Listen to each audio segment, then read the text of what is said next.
October 10th, 2018, 12:30 in the afternoon. Hurricane Michael bearing down. Hurricane Michael has made landfall. Hurricane Michael makes landfall near Mexico Beach, Florida, with 160 miles per hour of sustained wind and a storm surge reaching 14 to 19 feet above ground level along the stretch of coast closest to the eye. Its central pressure at landfall is 919 millibars, the third lowest ever recorded for a hurricane striking the continental United States. 48 hours earlier, Michael was a Category 2. Residents across the Florida Panhandle made their evacuation decisions when the forecasts showed a manageable storm. By the time the forecast reflected what Michael was actually becoming, the roads were closing. Mexico Beach, a quiet retirement community of roughly 1,200 people on the Gulf Coast, ceases to exist as a functioning city in approximately 4 hours. 80% of its structures are destroyed or rendered uninhabitable. Tyndall Air Force Base, located 10 miles to the west on a narrow peninsula between the Gulf and St. Andrew Bay, is largely demolished. The F-22 Raptors that could not be evacuated in time remain on the flight line as the hangars collapse around them. Michael is the most powerful hurricane to make landfall on the continental United States since Andrew in 1992. It arrives on a coastline built for the storms the Panhandle had always faced. Those storms were not Category 5.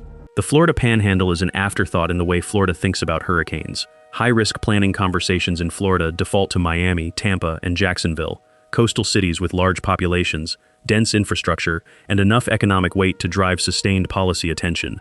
The Panhandle, stretching west from Tallahassee to Pensacola, is narrower, less densely populated, and developed over decades primarily as a retirement and beach tourism destination rather than as an urban core.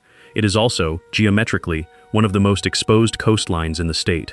The Panhandle faces the Gulf of Mexico to the south with almost no protective barrier. Where South Florida has the Florida Keys, Biscayne Bay, and extensive mangrove coasts to absorb and deflect surge energy before it reaches developed land, the Panhandle coast meets the Gulf directly.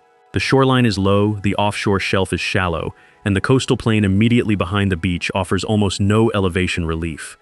A shallow offshore shelf is a surge accelerant. As water moves from deep to shallow ocean, the surge wave compresses vertically. The shallower the shelf, the higher the surge climbs. Behind the Gulf-facing coastline, a chain of bays and estuaries runs the length of the Panhandle. These are surge traps. In a major hurricane landfall, the initial surge pushes ashore from the Gulf. Simultaneously, onshore winds drive water into the bay systems from the east. The bays fill from both ends. The water backs up through the low terrain between the coast and the bayfront, flooding inland from two directions at once. Mexico Beach sits precisely in this geometry, a narrow strip of coastal development with the Gulf in front, St. Joe Bay behind, and ground elevation averaging 8 feet above sea level. There is no high ground to retreat to. The nearest land above 15 feet of elevation is miles inland, beyond the reach of any practical pedestrian evacuation once the storm surge has begun its rise. The Panhandle had been developing since the 1950s and 1960s, when retiring veterans and their families built modest homes along the Gulf Coast, on the assumption that Florida's western coastline was fundamentally safer than its Atlantic side, farther from the main hurricane tracks, less frequently hit, less intensely developed. That assumption held through decades of Category 3 storms. Bay County's housing stock in 2018 reflected it. A large proportion of residential structures built between 1960 and 1995, to the standards that defined what the Panhandle believed it could survive.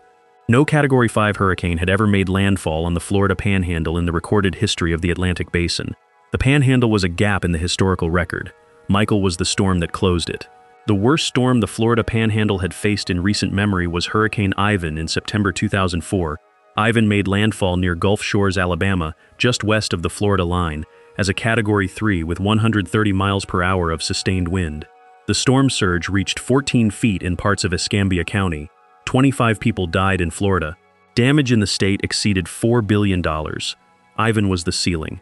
In the years after Ivan, Florida's Panhandle Emergency Management Framework was calibrated around Category 3 exposure. Evacuation zones were drawn, shelter capacities were assigned, and public communication strategies were built around the storm that Ivan defined. The region had also survived Hurricane Opal in 1995. A Category 3 that made landfall near Pensacola Beach with significant surge damage. The pattern was consistent. The Panhandle received strong but survivable storms. Nothing above Category 3 had ever tested the coastline. The building codes followed the same logic. After Andrew destroyed South Florida in 1992, the Florida legislature created the High-Velocity Hurricane Zone, a special construction standard applying specifically to Miami-Dade and Broward counties, requiring impact-resistant windows and doors, reinforced roof-to-wall connections, and wind speed design criteria significantly above what applied elsewhere in the state. The rationale was geographic. Miami-Dade and Broward faced the highest historical exposure to major hurricane winds. The Panhandle did not face the same exposure in the historical record, so the HVHZ did not extend there. The standard Florida Building Code, which governed Panhandle construction, was a strong code by national standards. Post-Andrew reforms had tightened roof strapping requirements, window standards, and structural attachment criteria statewide. Structures built under the reformed code after roughly 1995 were engineered for sustained winds in the 130 to 140 miles per hour range. This was adequate for another Ivan. It was not adequate for 160 miles per hour. Older structures presented a more fundamental problem. A substantial portion of Bay County's residential housing had been built before the mid-1990s reforms, to standards that assumed the worst the Panhandle would face was a Category 2 or 3. By 2018, those structures were 20 to 50 years old. Some had been through Ivan and Opal without major damage, which reinforced rather than challenged the assumption that they were adequate. Ivan set the ceiling. Michael arrived 30 miles per hour above it. Michael originates in the Western Caribbean in early October 2018, forming from a broad area of disturbed weather southwest of the Yucatan Peninsula. It is slow to organize. On October 7th, it becomes a tropical storm with 45 miles per hour of wind. On October 8th, it crosses the western tip of Cuba as a Category 1 with 75 miles per hour. Then it enters the Gulf of Mexico.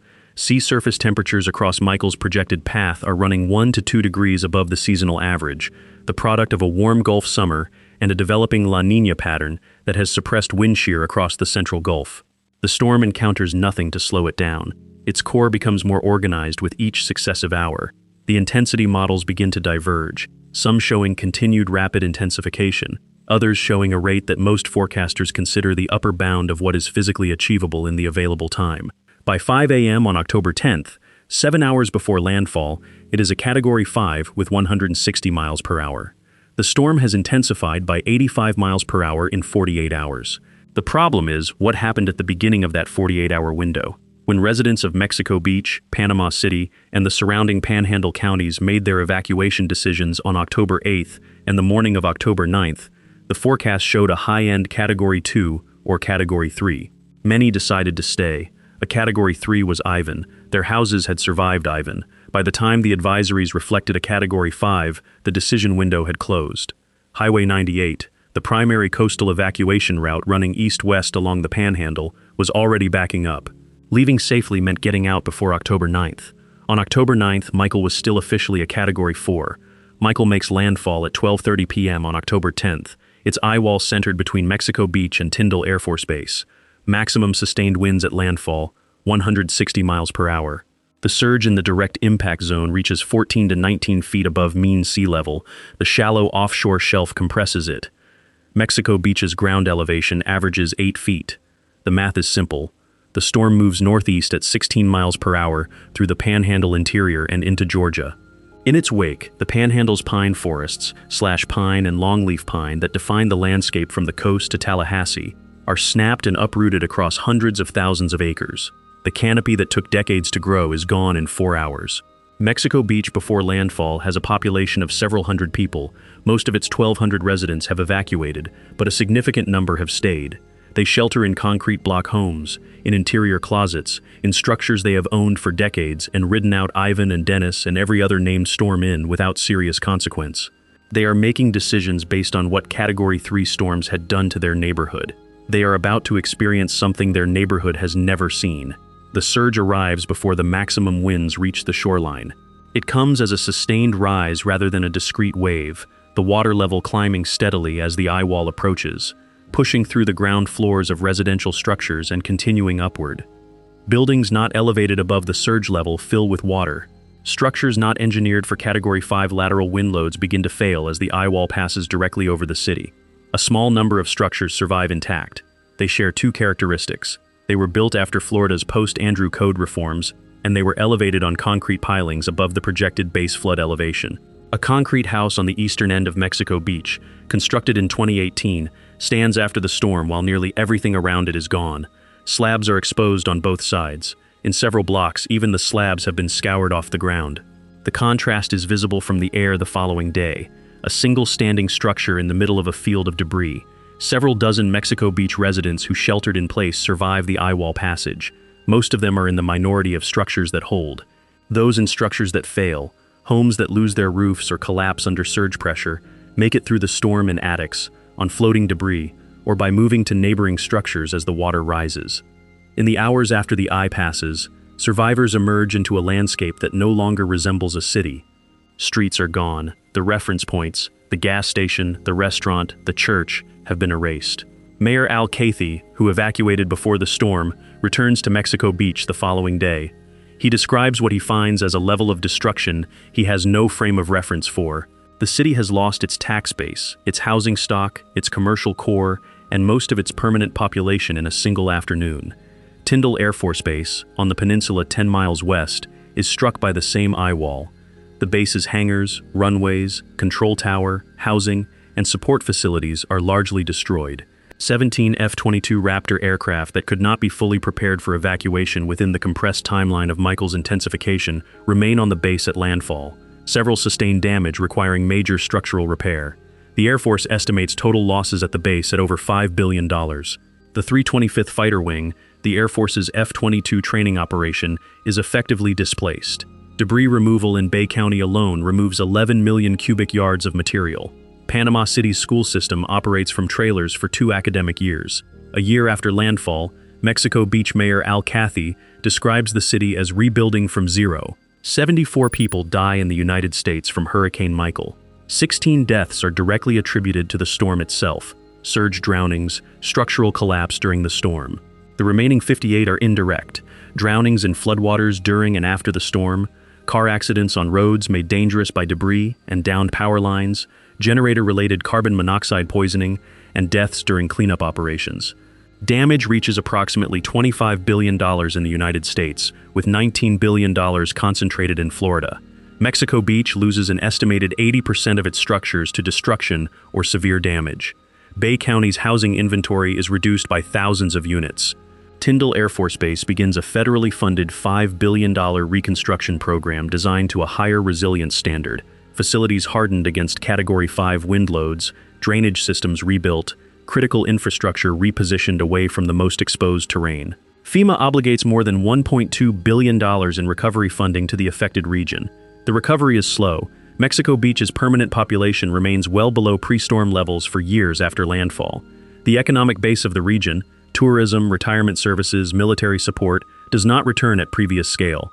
In the aftermath of Michael, the National Hurricane Center expands its rapid intensification research program and improves its short-range intensity forecast models.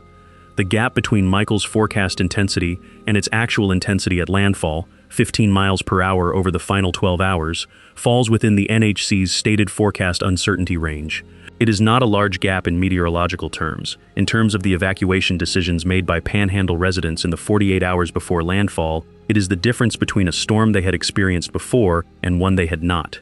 The 48-hour window between Michael becoming a tropical storm and Michael making landfall as a Category 5 is the gap the storm exposed. The National Hurricane Center's models operated within their stated uncertainty bounds.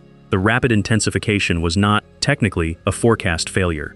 It was a planning failure, an emergency management system designed around the assumption that residents would have time to recognize a major storm and leave, encountering a storm that closed that window faster than anything in the Panhandle's recorded history. After Michael, Florida reassessed the HVHZ boundary and the applicability of enhanced wind standards to the Panhandle. The rebuilt Tyndall Air Force Base is being designed for Category 5 exposure. Mexico Beach is rebuilding to a higher base flood elevation requirement than existed before the storm. The Florida Building Code is under revision to extend higher wind speed design standards further west across the Panhandle coastline. These are the corrections that Ivan should have prompted and didn't, because Ivan was Category 3, and Category 3 had always been enough. The Gulf of Mexico's average October sea surface temperature is higher now than it was in 2018. The loop current that fed Michael's intensification is a permanent feature of the Gulf, not a seasonal anomaly. The Panhandle has not faced a storm of Michael's intensity since October 10, 2018. The Gulf is warmer now than it was that morning.